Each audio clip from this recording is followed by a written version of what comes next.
Hello everyone, सभी को नमस्कार। तो आज हम लोग देखने जा रहे हैं SSC MTS math special class 2024। तो इस क्लास में क्या रहने वाला है, मैथ्स के कुछ बहुत ही इम्पोर्टेंट क्वेश्चन आंसर रहने वाले हैं। तो शुरू करते हैं वीडियो बिना किसी देरी के। आपका पहला प्रश्न क्या है? आपका पहला प्रश्न है, एक वस्तु को 30% छूट पर बेचा जाता है और विक्रय मूल्य 84 रुपये है। तो वस्तु का जो क्रय मूल्य है वो आपको बताना है। तो 30% का पहले मीन्स क्या होता है ये देख लेते हैं। तो 30% का मीन्स होता है आपका 30/100, मतलब आपका 3/10। मतलब जब कोई वस्तु 10 की रही होगी तो उस पर जब हम 30% की छूट देंगे तो कितने में बिकेगी? 7 की। और वास्तव में यहाँ कितने की बिक रही है? 84 रुपये की। मतलब यहाँ पे ये कितने टाइम्स है? ये आपका है 12 टाइम्स। तो आपकी वस्तु भी कितने टाइम्स हो जाएगी? आपकी 12 टाइम्स। मतलब आपकी 120 रुपये की वस्तु जब रही होगी तो उसे जब हम 30% की छूट पे दिए होंगे तो वह कितने में बिकी होगी? आपकी 84 रुपये में। तो इसका राइट आंसर हो जाता है आपका 120 रुपये वस्तु का क्रय मूल्य होगा। नेक्स्ट आपका क्वेश्चन क्या है? आपका अगला प्रश्न है, जब एक वस्तु को 20% छूट पर बेचा जाता है तो विक्रय मूल्य 24 रुपये होता है। जब छूट 30% है तो विक्रय मूल्य क्या होगा? अब यहाँ पे कितना छूट दिया जा रहा है? 20%। 20% का मीन्स क्या होता है आपका? 20% का मीन्स होता है 1/5। मतलब 5 की वस्तु पर 1 की छूट। मतलब 5 की वस्तु को कितने में दिया जा रहा है? 4 में। लेकिन वास्तव में यहाँ पे कितने पे दिया गया है? आपका 24 रुपये में। मतलब कितने टाइम से? यहाँ पे 6 टाइम से। तो वस्तु भी कितनी टाइम्स रही होगी? 6 टाइम्स। मतलब 5 छक्का 30। अब क्या किया जा रहा है? 30% की छूट देना है। 30% की छूट का मीन्स क्या हुआ था? 3/10। मतलब आपकी जो 10 की वस्तु होगी वो कितने की बिकेगी? अब 7 की बिकेगी। 3 की छूट दूंगा तो 7 ही की तो बिकेगी। वास्तव में यहाँ पे वस्तु कितनी है? 30 है। मतलब कितनी गुना हुआ यहाँ पे? 3 गुना। तो वस्तु भी अब कितनी गुनी हो जाएगी? 3 गुनी। मतलब 7 त्रिक 21। मतलब 30 की वस्तु अब कितने में बिकेगी? 21 रुपये में बिकेगी। ठीक है। तो इसका राइट आंसर क्या हो जाता है? आपका ऑप्शन थर्ड। नेक्स्ट क्वेश्चन, आपका अगला प्रश्न क्या है? अगला प्रश्न है, जब हम 3 की घात 50 प्लस 5 की घात 50 को 8 से विभाजित करते हैं तो शेषफल कितना होगा? तो जो इस प्रकार के क्वेश्चन होते हैं इसमें क्या करना होता है, दरअसल जब आपको दिया हो a की पावर n प्लस b की पावर n, तो ये जो संख्या होती है किससे विभाजित होती है? जो ये संख्या का बेस में वैल्यू होती है उसके सम से, मतलब a प्लस बी से ये विभाजित होती है, मतलब डिविजिबल है। अब यहाँ पे क्या दिया गया है? 3 की घात 50 प्लस 5 की घात 50, तो ये किससे डिविजिबल है? आपकी 3 प्लस 5 से। अब देखो यहाँ क्या कहा गया, को 8 से विभाजित करते हैं तो शेषफल कितना होगा? जब ये 8 से विभाजित हो रही है फिर इसी को 8 से हम विभाजित करेंगे तो शेषफल कितना आएगा? आपका कुछ भी नहीं आएगा, क्योंकि तो ये तो 8 से डिविजिबल है। तो इसका राइट आंसर हो जाता है शेषफल 0 रहेगा। नेक्स्ट क्वेश्चन, आपका अगला प्रश्न क्या है? आपका अगला प्रश्न है, एक राशि पर 2 वर्ष के लिए 10% की दर से साधारण ब्याज 500 रुपये है। यदि यह राशि समान दर पर समान समय के लिए चक्रवृद्धि ब्याज पर निवेश की जाए तो चक्रवृद्धि ब्याज कितना होगा? तो यहाँ पे आपको राशि नहीं दी गई है तो हम लोग राशि पहले निकाल लेंगे कि वो राशि है कितनी। तो यहाँ सबसे पहले फॉर्मूला लगाएंगे, क्या? सिंपल इंटरेस्ट का। वो क्या होता है आपका? PRT/100 होता है। अब यहाँ पे हम वैल्यू पुट करते हैं। आपको सिंपल इंटरेस्ट कितना दे रखा है? 500 रुपये। हम यहाँ पे क्या करते हैं? 500 रुपये रख ले रहे हैं। फिर पी की वैल्यू, आपको पी तो फाइंड ही करना है। रेट आपको कितना दे रखा है? 10% प्रति वर्ष। और टी आपको कितना दे रखा है? 2 साल। फिर यहाँ पे 100। अब यहाँ पे जब हम सॉल्व करते हैं तो कितनी वैल्यू आ जाती है? आपकी वैल्यू आ जाती है 2500। ठीक है, 2 पंची 10, फिर 50 25, तो आपका आ जाएगी 2500। अब यहाँ पे आपको मूलधन पता हो गया। अब क्या कह रहा है? इसी मूलधन पर आपको क्या करना है? 2 वर्ष के लिए 10 प्रति वर्ष की दर पर क्या देना है? चक्रवृद्धि ब्याज की दर पर देना है। ठीक है, तो आपको बताना है कि चक्रवृद्धि ब्याज क्या होगा। तो आपका रेट कितना दे रखा है? 10%। 10% का मतलब क्या होता है? मतलब 10 की वस्तु अगर 1 साल में दी जाए तो आपकी 11 हो जाएगी।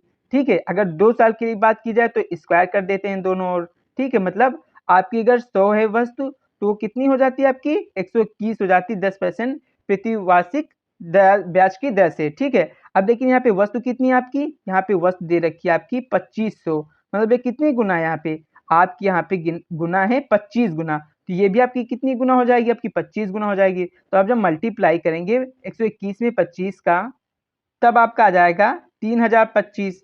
अब यहाँ से आपको क्या पता चल रहा है? मतलब अगर हम 2500 की वस्तु को क्या करते हैं? 2 वर्ष के लिए 10 प्रति वर्ष की दर पर चक्रवृद्धि ब्याज पे देंगे तो वो कितनी हो जाएगी 3025। तब हमको क्या फाइंड करना था चक्रवृद्धि ब्याज। आप क्या करेंगे 3025 में से हम 2500 जब घटा देंगे तो हम पता कर सकते हैं कि कितना ब्याज हुआ। तो यहाँ पे आ जाएगा 25 और यहाँ पे कितना आ जाएगा आपका 5 मतलब 525। तो इसका राइट आंसर क्या हो जाता है आपका 525। नेक्स्ट क्वेश्चन आपका अगला प्रश्न क्या है। आपका अगला प्रश्न है 45 लीटर के मिश्रण में दूध और पानी का अनुपात 3:2 है। उस मिश्रण में कितना पानी मिलाना चाहिए ताकि दूध और पानी का अनुपात 9:11 हो जाए। तो यहाँ पे क्या दे रखा है आपका 45 लीटर के मिश्रण में दूध और पानी का अनुपात कितना दे रखा है 3:2। मतलब आपका 45 में जो आपका मिल्क और वाटर है वो कितने में है 3:2 में है। अगर पता करें इसमें मिल्क और वाटर कितना है तो आपको 45 अगर मिल्क निकालना है तो जो मिल्क का रेशियो उसको क्या करते हैं मल्टीप्लाई करते हैं और दोनों जो रेशियो दिए होते हैं उनका सम से क्या करते हैं डिवाइड करते हैं। तो आपका कितना आ जाएगा 5 9 45 9 3 27। तो 27 लीटर आपका क्या हो जाएगा मिल्क हो जाएगा और 45 में से 27 माइनस कर देंगे तो आपका क्या निकल आएगा वाटर निकल आएगा 18 लीटर। ठीक है। अब क्या कह रहा है इसमें मतलब अगर जो 45 लीटर में था वो दूध और पानी वो कैसे था 27 और 18 लीटर के फॉर्म में था। अब आपसे क्या कहा जा रहा है कि इसमें कितना और पानी मिलाएं ताकि दूध और पानी का अनुपात कितना हो जाए 9:11 में हो जाए। तो हमने मान लिया कि 1 लीटर आप क्या कर दो इसमें पानी मिला दो तो आपका जो मिल्क और वाटर का रेशियो क्या हो जाएगा आपका 9/11 में हो जाएगा। तो हम मिल्क में तो वाटर मिलेगा नहीं आपका वाटर में वाटर मिलेगा। तो आपका जो मिल्क है वो कितना दे रखा है आपको जो मिल्क दे रखा था 27 लीटर दे रखा था। तो हम क्या करेंगे यहाँ पे पहले हम मिल्क लिख लेंगे। ठीक है। और यहाँ पे आपका क्या वाटर वाटर में हमको वाटर मिलाना तो मैंने मान लिया x क्वांटिटी में 1 लीटर क्वांटिटी में मैंने क्या मिला दिया है वाटर मिला लिया है। अब इसको हम सॉल्व करते हैं 9 3 27 11 3 33। ठीक है। यहाँ पे क्या हो जाएगा 11 3 आपका 33 हो जाएगा और इक्वल टू 18 प्लस x हो जाएगा। तो जब अब यहाँ से हम सॉल्व करेंगे तो x की वैल्यू कितनी आ जाएगी 15 लीटर। ठीक है। तो इसका राइट आंसर क्या हो जाता है आपका ऑप्शन थर्ड। नेक्स्ट क्वेश्चन आपका अगला प्रश्न क्या है। आपका अगला प्रश्न है एक दुकानदार एक वस्तु को उसके अंकित मूल्य के 5 प्रति छिपे खरीद देता है और उसे अंकित मूल्य से 16% अधिक पर बेच देता है तो उसका लाभ प्रतिशत क्या होगा। तो हम लोग क्या करते हैं हम लोग मान लेते हैं कि जो आपका अंकित मूल्य है वो क्या है आपका जो आपका एमपी है वो आपका 6x है। ठीक है। अब क्या कर रहा है वो 6x के 5/6 पे खरीद रहा है मतलब आपका एसपी क्या हो जाएगा जब 6x का हम 5/6 करते हैं तो आपका क्या हो जाएगा आपका आपका हो जाएगा 5x में। अब क्या कर रहा है वो उसे अंकित मूल्य से 16% अधिक पे बेच रहा है। अंकित मूल्य आपका क्या है 6x है इसका हम 16% अधिक पे बेचने का मतलब क्या हुआ आपका 6x प्लस 6x मल्टीप्लाई 16/100। जब आप इसे सॉल्व करेंगे तो कितना आ जाएगा 6.96। मतलब आपका जो x इसका मतलब क्या हुआ वो 5x की वस्तु को कितने में बेच रहा है 6.96x में बेच रहा है। तो आपका लाभ प्रतिशत बताना तो अभी यहाँ पे कितना लाभ हो रहा है यहाँ पे लाभ हो रहा है 1.96 का कितने का 96 का किसके ऊपर हो रहा है आपका तो ये हो रहा है आपका 5x के ऊपर हो रहा है। ठीक है। अब हम क्या करेंगे इसमें जब 100 का मल्टीप्लाई कर देंगे तो हमारा क्या आ जाएगा परसेंटेज में आंसर निकल आएगा। जब हम काटेंगे तो जो मेरा राइट आंसर निकल के आएगा वो क्या आ जाएगा 39.2। क्या आ जाएगा 39.2। तो इसमें से कोई भी विकल्प सही नहीं। इसका राइट आंसर क्या हो जाता है आपका जो उसका जो लाभ प्रतिशत होता है वो कितना होता है 39.2%। ठीक है। नेक्स्ट क्वेश्चन आपका अगला प्रश्न क्या है। आपका अगला प्रश्न है 9 संख्याओं का औसत 30 पहली 5 संख्याओं का औसत 25 और अंतिम 3 संख्याओं का औसत 35 है तो छठी संख्या बताना है। तो मतलब 9 संख्याओं का औसत 30 मतलब जो टोटल 9 संख्या उनका टोटल मान कितना हो जाएगा 9 × 30। अब इसी में क्या है पहली जो 5 संख्या है उनका औसत कितना है 25 मतलब जो पहली 5 संख्या उनका टोटल योग कितना हो जाएगा आपका 5 × 25 प्लस आपकी अंतिम 3 संख्याओं का औसत कितना हो जाएगा 35 है। तो टोटल जो अंतिम की 3 संख्या है उनका योग कितना हो जाएगा 3 × 35 और 6 का दिया नहीं तो हम लोग x क्या कर ले रहे हैं एज्यूम कर ले रहे हैं। तो इस प्रकार से क्या बन जाएगा इसका कुछ समीकरण हो जाएगा। ठीक है। अब ये हम क्या कर रहे हैं सॉल्व करते हैं तो 9 3 27 270 25 5 125 और 35 3 105 प्लस x। अब इसे जब आप सॉल्व करेंगे तो इसका राइट आंसर क्या आ जाएगा 40, ठीक है। तो आपकी जो छठी संख्या उसकी वैल्यू क्या है, आपकी 40 हो जाएगी। नेक्स्ट क्वेश्चन, आपका अगला प्रश्न क्या है? आपका अगला प्रश्न है, धारा के प्रतिकूल नाव की चाल और धारा के अनुकूल जो नाव की चाल है वो 6 किलोमीटर प्रति घंटा और 10 किलोमीटर प्रति घंटा है। स्थिर जल में धारा की चाल और नाव की चाल क्या होगी? तो आपको सबसे पहले ये पता होना चाहिए कि धारा के अनुकूल चाल और धारा के प्रतिकूल चाल होती क्या है। तो हम लोग मान लेते हैं कि जो आपकी बोर्ड की स्पीड होती है उसे हम b से मान ले रहे हैं, ठीक है। और जो आपकी जो वेव मतलब धारा की जो चाल है उसे हम क्या मान ले रहे हैं, आपका v से हम लेट कर ले रहे हैं, ठीक है। जब अनुकूल की बात होती है तो क्या होता है, आपकी b प्लस वी होता है। और अगर आपका क्या होता है, प्रतिकूल होता है तो हम क्या ले लेते हैं, आपका b माइनस डब्ल्यू, ठीक है। वी वेव आपका w से होता है, तो यहाँ पे ले लेते हैं। तो अब आपको क्या क्या दे रखा है, b प्लस डब्ल्यू की वैल्यू कितनी दे रखी है, आपको दे रखी है मतलब अनुकूल चाल की 10 और आपको प्रतिकूल चाल की क्या दे रखी है, 6। अब जब आप इसे सॉल्व करते मतलब जोड़ लेते तो आपका क्या बचता है, यहाँ पे 16। यहाँ पे आपकी बोट की क्या हो जाती है, आपकी 2b मतलब b की वैल्यू कितनी आ जाती है, 8। मतलब जो बोट की स्पीड होती मतलब जो आपकी नाव की चाल किसमें, शांत जल में, वो कितनी होती, 8 किलोमीटर प्रति घंटा।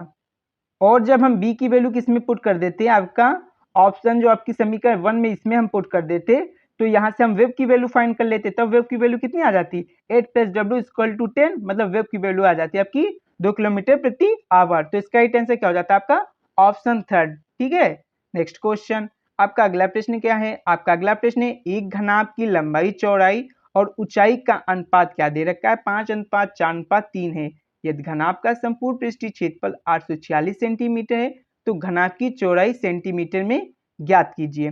तो आपको पता होना चाहिए कि आपका जो संपूर्ण पृष्ठीय क्षेत्रफल होता है वो क्या होता है घनाभ का, वो आपका होता है कि क्या होता है, टोटल सरफेस एरिया आपका होता है 2 LB BH HL, ठीक है। अब यहाँ पे क्या दे रखा है, मैंने क्या कर लिया है, मैंने मान लिया है कि जो आपका जो लंबाई चौड़ाई और ऊंचाई है वो 5x और 4x और 3x है। तो जब यहाँ पे लिखेंगे LB मतलब 500 को 20, अब x करेंगे तो कितना हो जाता है आपका, x स्क्वायर हो जाता, प्लस BH मतलब 4 नहीं 12 और x मतलब स्क्वायर हो जाता है 12x स्क्वायर, प्लस HL मतलब तीनों पची 15 15x स्क्वायर। अब यहाँ पे टोटल सरफेस एरिया कितना दे रखा है, 846। अब जब यहाँ हम सॉल्व करते 846 फिर जब इसको सम करते 20 12 कितना होता है 32, आपका 15 कितना होता है 47 और 47 दुना कितना होता है आपका 94 और यहाँ पे आ जाता है आपका एक्स स्क्वायर। अब जब यहाँ से हम 94 मल्टी डिवाइड कर देते हैं यहाँ पे तो ये कितनी बार में जाता, 9 बार में, तो 9 बराबर एक्स स्क्वायर आ जाता, ठीक है। तो एक्स की वैल्यू कितनी आ जाती है आपकी 3। और बताना हमें क्या था, चौड़ाई चौड़ाई हम लोगों ने क्या मानी थी 4x, मतलब 4 मल्टीप्लाई 3 मतलब आपका कितना हो जाता 12, ठीक है। तो इसका राइट आंसर क्या हो जाता है आपका ऑप्शन फर्स्ट। नेक्स्ट क्वेश्चन, आपका अगला प्रश्न क्या है, 90 किलोमीटर प्रति घंटे की चाल से यात्रा करने वाली ट्रेन 8 सेकंड में एक प्लेटफॉर्म पर खड़े आदमी को पार करती है। यदि ट्रेन द्वारा 250 मीटर लंबाई के प्लेटफॉर्म को पार करने में लगने वाला आपको क्या करना है, समय बताना है। तो यहाँ से हम क्या पहले फाइंड करेंगे, यहाँ पे स्पीड दे रखी है, टाइम दे रखा है। यहाँ से हम फाइंड करेंगे जो आपकी जो रेलगाड़ी है उसकी लंबाई कितनी है। तो लंबाई बराबर क्या होता है, आपका जो लंबाई होता है वो होता है चाल गुणे समय। चाल आपको क्या दे रखी है, 90 किलोमीटर प्रति घंटे। हम किलोमीटर प्रति घंटे को आपको क्या कहते हैं, मीटर प्रति सेकंड बनाने के लिए क्या करते हैं, 5/18 से क्या करते हैं, मल्टीप्लाई करते हैं, ठीक है। अब हम ये आगे हमारी क्या, ये आपकी आ गई चाल, चाल गुणे समय होता है लंबाई बराबर। तो समय कितना दे रखा है 8 सेकेंड। अब यहाँ जब काटा पीटा करेंगे तो 18 पंजे 90, 50 25 और 25 गुणे 8 कितना होता है 200 मीटर। तो यहाँ से आप लंबाई निकाल लिए। अब क्या कह रहा है, ट्रेन द्वारा 250 मीटर लंबाई के प्लेटफॉर्म को पार करने में कितना समय लगेगा। तो समय बराबर आपका क्या होता है, समय बराबर आपका होता है दूरी बटे चाल। आपको दूरी कितनी करनी है 250 मीटर, अब उसको पार करना है। तो जब अब जैसे मान लो ट्रेन है, अब इसको ये बिंदु पार करना है तो पार कब करेगी, जब ये जो ये ट्रेन है इसका जो बैक है यहाँ पे आ जाएगा, मतलब उसको अपनी ये जो 200 मीटर लंबाई है इसको भी इसमें क्या करना पड़ेगा, ऐड करना पड़ेगा। तो आपकी क्या हो गई, लंबाई हो गई। और आपकी स्पीड कितनी दे रखी, स्पीड आपको ये दे रखी है, उसकी जो चाल है यहाँ पे कितनी आई थी, आपकी आई थी 25 मीटर प्रति सेकेंड, ठीक है। अब जब आप इसे सॉल्व करेंगे मतलब 450 अपॉन 25 तो कितना इसका राइट आंसर आ जाएगा? 18 सेकेंड। ठीक है, तो इसका राइट आंसर हो जाता है आपका ऑप्शन थर्ड। नेक्स्ट क्वेश्चन, आपका अगला प्रश्न क्या है? 12, 18 और 20 का क्या बताना है? चतुर्थ समानुपाती बताना है। तो इसको कैसे सॉल्व करते हैं? जो चतुर्थ अनुपाती वो कैसे निकालते हैं? आपका निकालते हैं second number upon first number equal to कर देते हैं आपका फोर्थ नंबर, मैंने मान लिया x, और आपका अपॉन थर्ड नंबर। ठीक है, अब आप इसे क्या करना है? आपको सॉल्व करना है। तो यहाँ क्या कर देते हैं? 4 3 12, 4 पंजे 20, 3 छंग 18। तो x की वैल्यू कितनी आ जाती है? आपकी x की वैल्यू आ जाती 30। तो इसका राइट क्या हो जाता है आंसर? उपयुक्त में से कोई भी विकल्प सही नहीं है। ठीक है, नेक्स्ट क्वेश्चन, आपका अगला प्रश्न है, ए एक कार्य को 15 दिनों में पूरा कर सकता है, बी उसी कार्य को 20 दिनों में पूरा कर सकता है। यदि ए बी एक साथ कार्य करें तो वो कार्य कितने दिनों में पूरा हो जाएगा? तो ए क्या है? 5 दिन में कंप्लीट कर रहा है, बी क्या है? 20 दिन में कंप्लीट कर रहा है। इसका एलसीएम निकालेंगे तो आपका 20 आ जाएगा। इफिशियंसी कैसे निकालेंगे? तो आपका क्या करते हैं, 5 को 20, तो ये हो जाती है इसकी इफिशियंसी, 20 से कम 20, तो ये बी की एफिशिएंसी होगी। टोटल वर्क आपका कितना निकला है? 20। अब एक साथ कार्य करें तो 4 + 1 5 की एफिशिएंसी से काम होगा, तो आपका कितने दिनों में पूरा हो जाएगा? 5 को 20, मतलब आपका 4 दिन में काम कंप्लीट हो जाएगा। आपको फॉर्मूला तो पता ही होगा, इफिशिएंसी इक्वल टू क्या होता है? Work upon time. इसी पे ये क्वेश्चन हुआ है। वर्क आपको कितना दिया है? 20 दे रखा है, टाइम पूछा था तो एफिशिएंसी यहाँ आ जाएगी। एफिशिएंसी कितनी है? 5 हो जाएगी जब दोनों मिलके करेंगे। जब आप यहाँ पे कैंसिल आउट करेंगे तो आपका राइट आंसर क्या आ जाएगा? 4। ठीक है, नेक्स्ट क्वेश्चन, आपका अगला प्रश्न क्या है? एक छात्र को एक परीक्षा में 205 अंक प्राप्त हुए और वह 5 अंकों से अनुत्तीर्ण हो गया। यदि न्यूनतम उत्तीर्ण अंक 35% है तो परीक्षा के अधिकतम अंकों की आपको क्या करना है? गणना करना है। क्या है? एक छात्र इसको 205 अंक मिले और उसे 5 अंकों से क्या हो गया? उत्तीर्ण नहीं हुआ। मतलब अगर उसे 5 और अंक मिल जाते तो वो उत्तीर्ण हो जाता। और न्यूनतम उत्तीर्ण अंक कितने दे रखे हैं? मतलब जो प्रतिशत है वो 35% है। मतलब जो इसकी वैल्यू होगी आपकी 35% के बराबर होगी, क्योंकि ये आपके न्यूनतम अंक अगर इतना प्राप्त करता तो आपके क्या हो जाता? पास हो जाता। और न्यूनतम जो अंक जो उत्तीर्ण करने के लिए जो प्रतिशत है वो कितना है? 35% है। तो अब यहाँ से 1% की वैल्यू फाइंड करें तो कितनी हो जाएगी? आपकी 1% की वैल्यू जो हो जाएगी वो हो जाएगी आपकी 210/35। अब हमें 100% अगर मार्क्स फाइंड करना है तो क्या करेंगे? हम यहाँ पे 100 से मल्टीप्लाई कर देंगे और इधर भी हम क्या करेंगे? 100 से मल्टीप्लाई कर देंगे। जब आप 100 से मल्टीप्लाई करेंगे तो जो इसकी वैल्यू आ जाएगी वो कितनी आ जाएगी? 600। तो मैक्सिमम मार्क्स कितने हो जाएंगे आपके? 600। मैक्सिमम मार्क्स कितने होते हैं? 100% ही तो होंगे। तो इसकी जो राइट आंसर हो जाता है वो कितना हो जाता है आपका?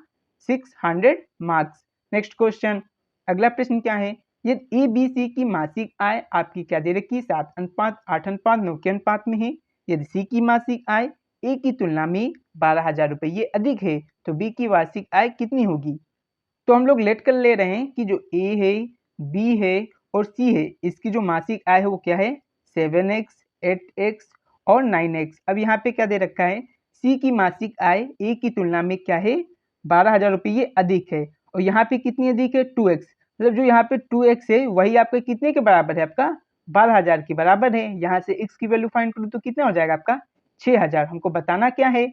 बी की वार्षिक आय बतानी है।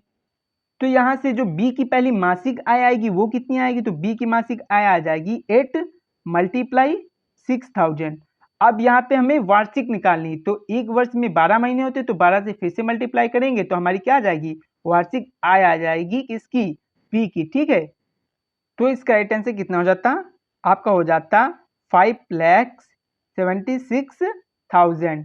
ठीक है, तो आपको ये बात को याद रखना है कि यहाँ पे मासिक आय पूछी है या वार्षिक आय। पता चले ऑप्शन में आपको दे दे 48,000 तो आप वही लगा के टिक करके चले आए और बाद में देखें कि वहां पे तो वार्षिक आय पूछा था। तो इन बातों को आपको याद रखना है। ठीक है, आपका नेक्स्ट क्वेश्चन, तो आपका अगला प्रश्न क्या है? 3.3 का होल ऑफ क्यूब माइनस 2.2 का होल ऑफ क्यूब अपॉन 3.3 का होल ऑफ स्क्वायर प्लस 2.2 का whole of square plus 3.3 multiply 2.2 का क्या बताना है? वैल्यू बताना है। तो आप अगर इसे सॉल्व करने बैठ जाएंगे तो बहुत ही ज़्यादा समय चला जाएगा, कम से कम आपके 4 से 5 मिनट, और उतनी देर में आपकी जो आधी एप्टीट्यूड है वो दूसरा बच्चा क्या कर लेगा? सॉल्व कर लेगा। तो इसे सॉल्व करना है किससे? फॉर्मूला से। आपको जो a cube minus b cube है वो क्या होता है? आपका a minus b into a square plus b square plus a b. ठीक है, अब जब यहाँ पे क्या दे रखा है, यहाँ पे क्या दे रखा है आपका a cube minus b cube, तो यहाँ पे लिख दे रहा हूँ a cube minus b cube. यहाँ पे क्या दे रखा है a square plus b square plus आपका क्या दे रखा है ए बी दे रखा है। और इसकी वैल्यू कितनी होती है, इसकी आपकी वैल्यू होती है ए माइनस बी, और यहाँ पे होता है आपका a square plus b square plus a b होता है। ठीक है, और यहाँ पे आपका कितना दे रखा है a square plus b square plus a b दे रखा है, तो यहाँ पे क्या हो जाएगा कैंसिल आउट हो जाएगा, और इसकी जो वैल्यू आ जाती है वो क्या आ जाती है आपकी ए माइनस बी। तो इसकी वैल्यू क्या हो जाएगी आपकी 3.3 माइनस 3 पॉइंट क्या हो जाती है आपकी 3.3 माइनस 2.2 मीन्स आपकी कितना आ जाता है आंसर 1.1। तो इसका राइट आंसर हो जाता है आपका ऑप्शन थर्ड। Next question. तो इसी के साथ वीडियो समाप्त होती है। अगर वीडियो अच्छी लगी हो तो लाइक करें, सब्सक्राइब करें एंड शेयर करें।